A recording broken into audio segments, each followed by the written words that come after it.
going to speak a little bit about gratitude as a practice. So I'd like to kind of frame it a bit more from a traditional Buddhist perspective and then kind of unpack it from a more contemporary lens as well. Gratitude can be a very powerful Buddhist practice. Why is that?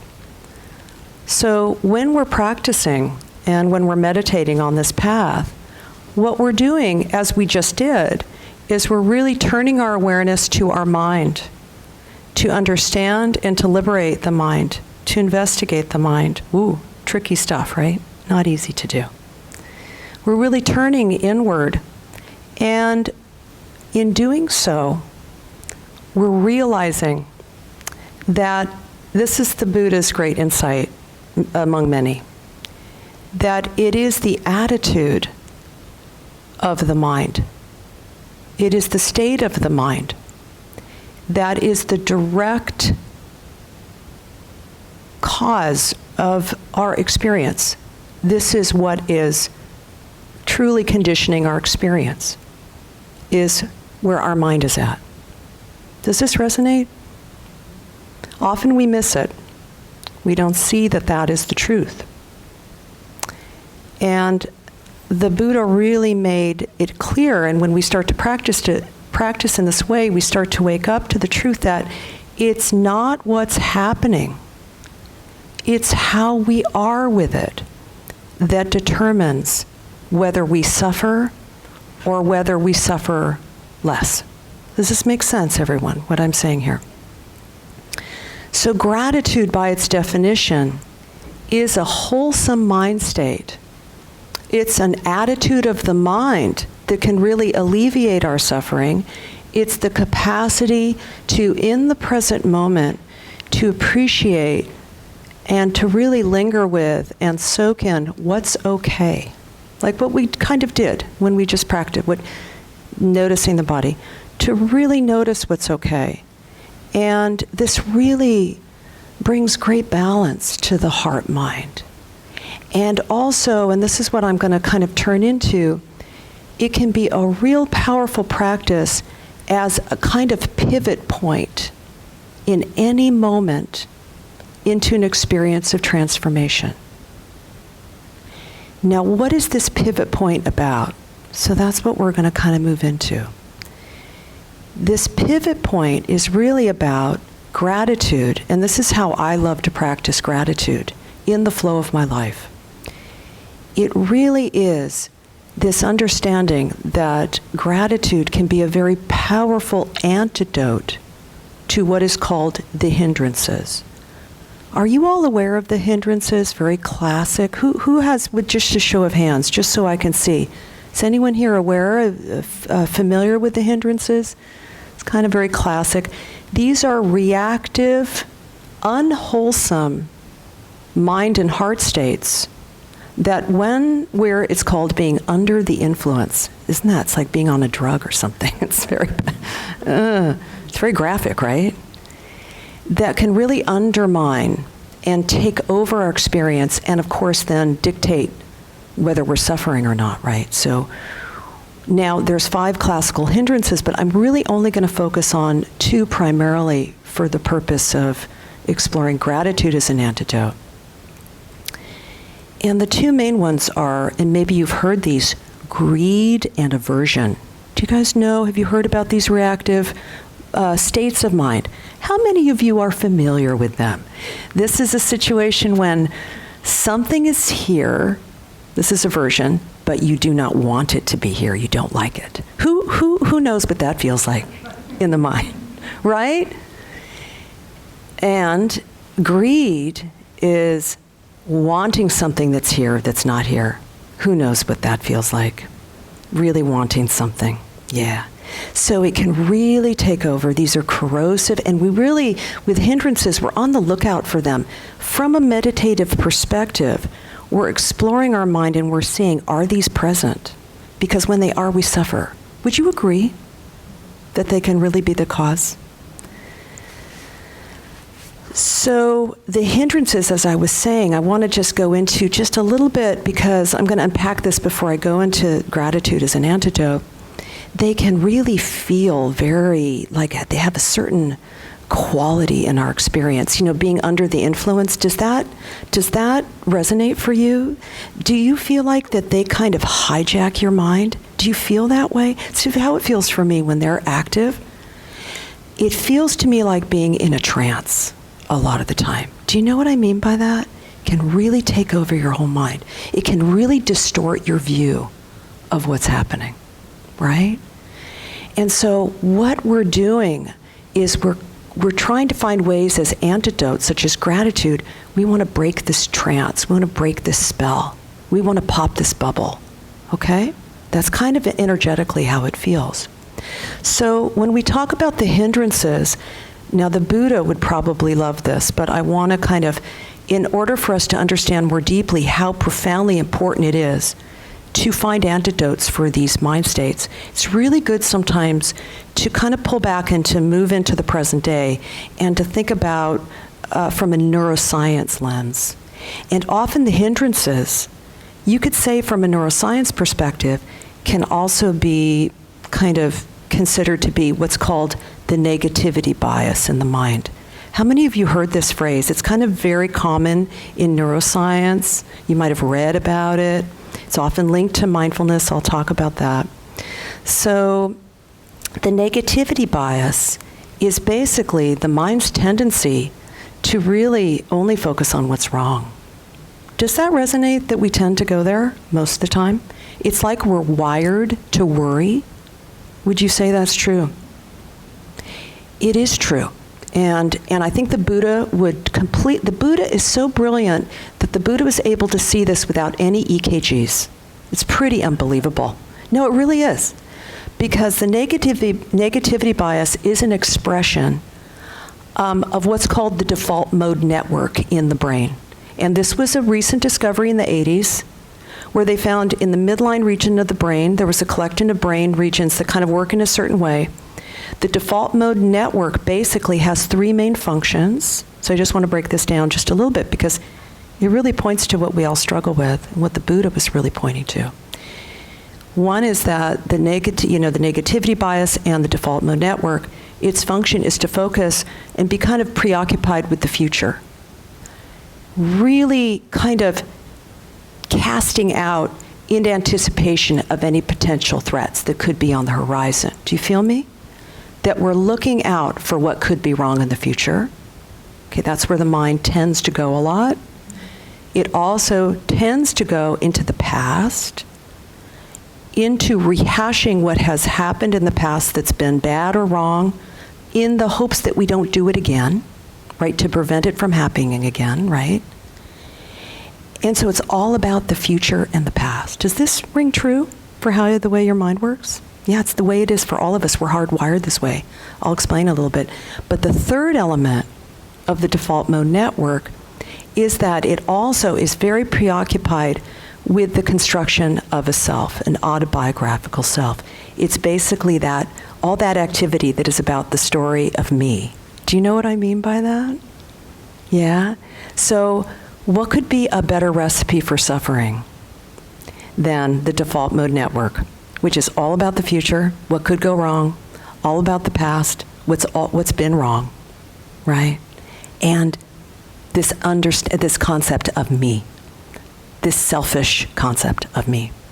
So you can see how the default mode network, what's so crazy about it, is that what they found, it is our default mode. It's the way that the mind operates. Maybe you noticed it meditating right now. It's the way that the mind operates naturally, just on its own. And why is this? It's because it's been handed down through generations. We're kind of hardwired because it's a survival mechanism. It makes a lot of sense.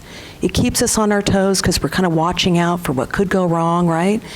It has nothing to do with the present moment, and it has kept us alive for centuries. So it deserves our respect. But what is the problem with it? It is a downer. Would you not agree? It is a downward spiral. There is research at Harvard on the default mode network, and then the way that the paper that they published is called A wandering mind is an unhappy mind, and mind wandering is another way of describing the default mode network of being all about the future and the past and never about what's right here, right? So it's a downer. What else about it is so characteristic is that it's a lie. It's not true. It's hypothetical. And it's based on the past, and it's based on a future that never arrives.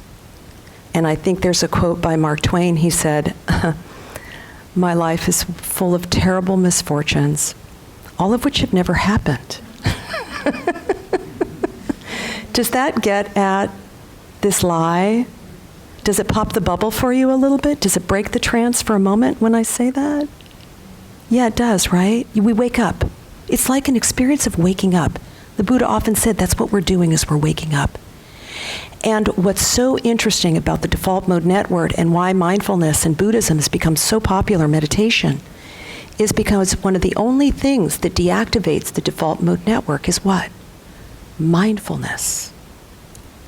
This capacity to become present, to break the spell, to pop the bubble, to become embodied in the way we kind of did at the beginning. It's a radical thing. And to drop into what's here. And that's what allows us to then cultivate gratitude and be free, right? So I just wanted to give that, just so when you feel like, boy, my mind just does this, and I just feel like it's so overwhelming. How many of you feel like, boy, it's just crazy? Why does it do this? Why can't I just be? It's because of the default mode network, and that's why when we practice, we do so with a lot of self-compassion, because it's just the way our brains are wired, and you're not alone. That's why it's a practice, you know, waking up in this way. But gratitude can really sweeten the experience. It can really sweeten it up and make it very beautiful, this experience of waking up. So I want to say a little bit more about gratitude now and how it's such a powerful antidote to, you know, wanting and not wanting and this tendency of the mind to be anywhere but here, right? So it can really break the spell of the hindrances, because if you think about it, when we become present, what happens? When we become present, we notice in any moment, this is true for any moment, I invite you to discover this for yourself.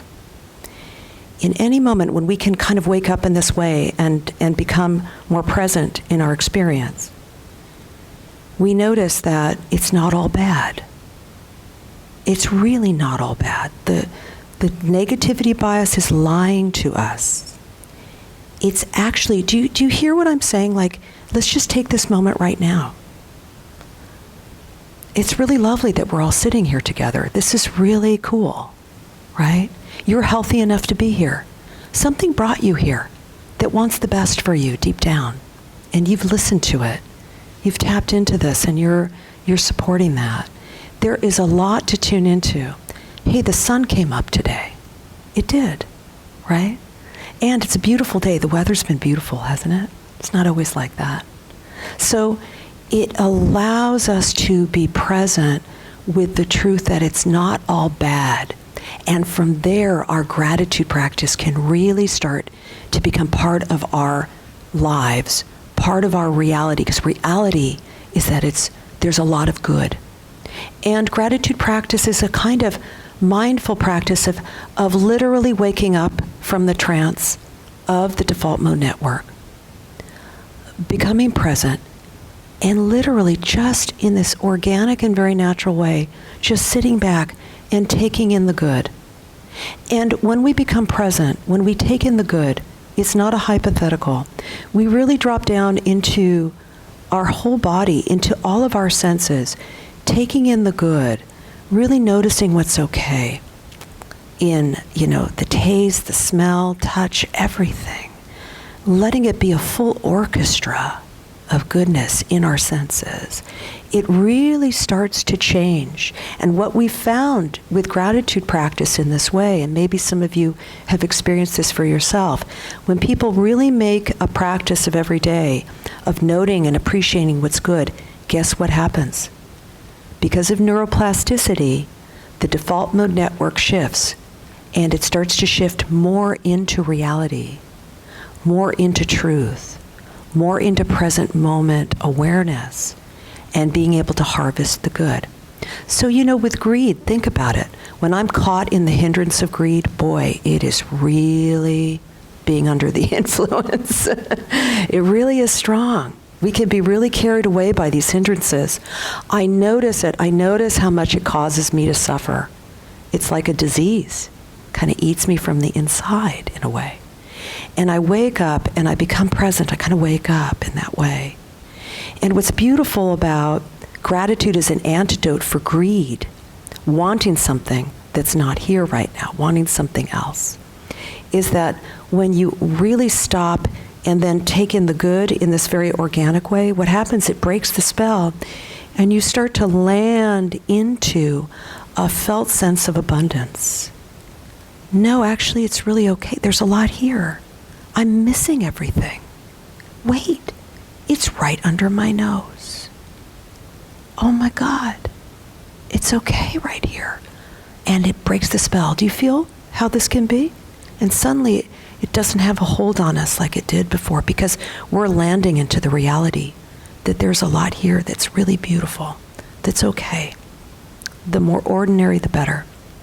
And then with aversion, not wanting something that is here, it provides gratitude, and this mindfulness practice really provides very, very essential balance.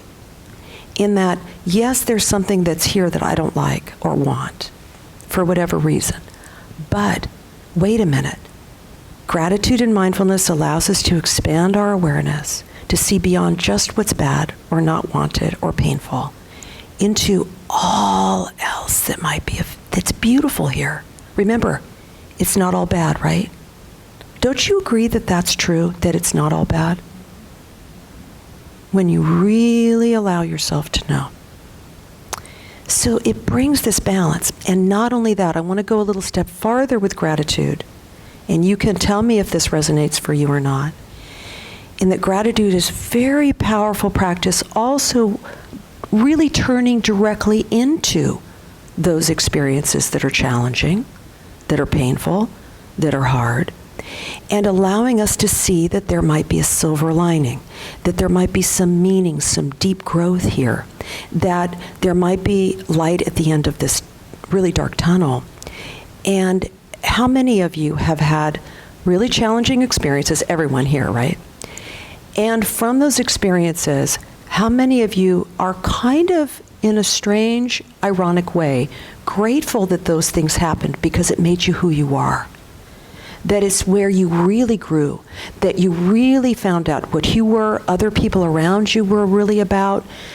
You know what? It's really profound when we can be grateful for our challenges because they offer us the deepest teachings that we've ever had and could ever expect. Do you know what I mean by this?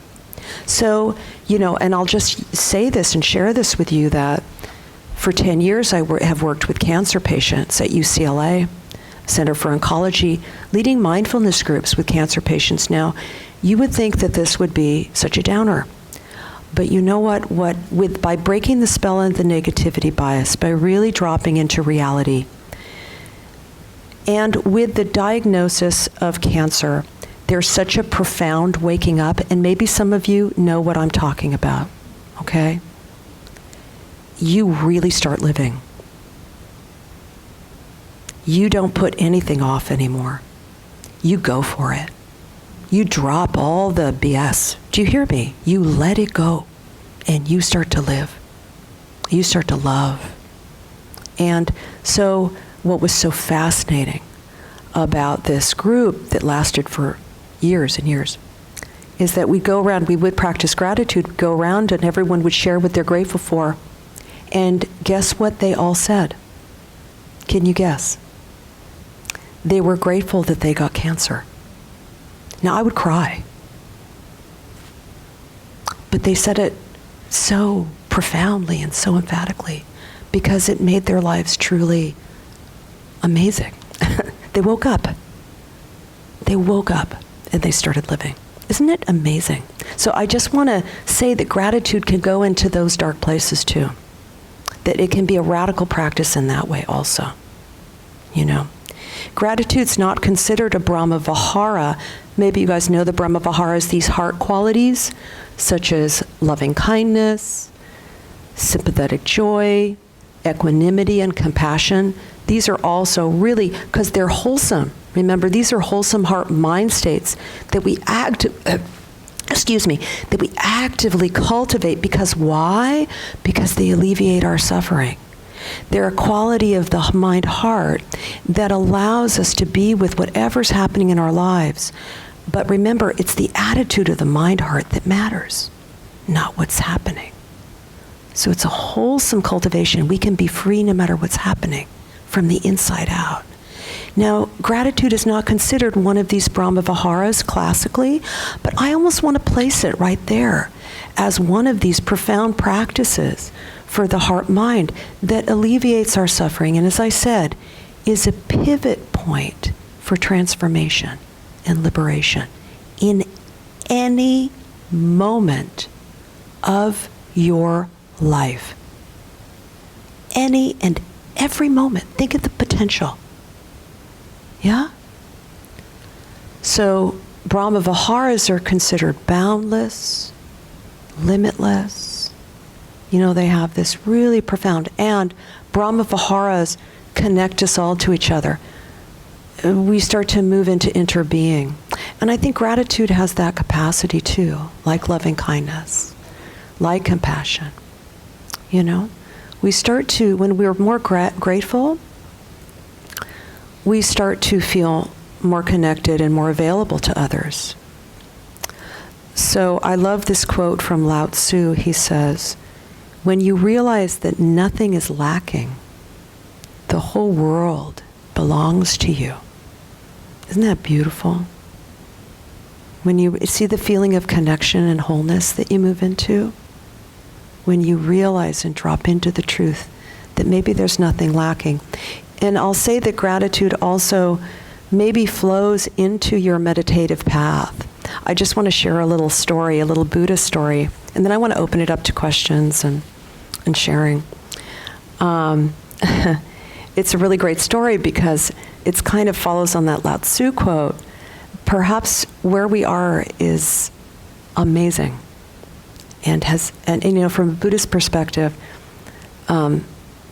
we always have everything we need. Now it's very hard to understand and fully, deeply accept and know. But the story is that there's a Buddhist student, and he's walking. He comes to the edge of a river. There's no bridge to cross it, but as he comes to the edge of the river, he sees on the other side his teacher.